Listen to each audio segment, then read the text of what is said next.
and also stuff like predictions for what the Dark Worlds are and what's going to happen in the next chapters. As for Chris, a lot of people assumed that Chris got possessed at the end of chapter 1, and that Chris ended up getting possessed by someone like Kara or Gaster. With hindsight and the knowledge we have now, it is clear that Chris doesn't get possessed, but instead was already possessed by the player, and removing the soul is Chris unpossessing themselves rather than being possessed. Next up, with all the ocean imagery, like at the beginning of the first Dark World, there's a sound that's taken from the ocean. The Golem Maker has an ocean background, and Chris is blue, like they have drowned, which could assume that Chris at some point drowned or witnessed someone drowning, hence all the ocean films, hence all the ocean imagery. Then, with what Dark Worlds are, the main theory from this time, or the main two theories,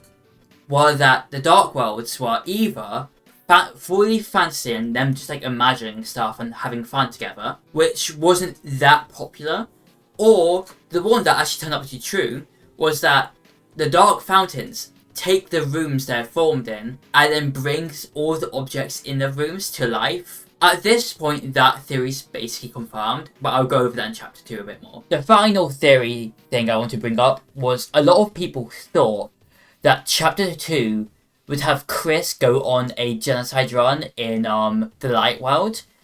Either that, or people predicted Dark Worlds and what they would look like, but all of the Dark Worlds just look like the chapter 1 Dark World again.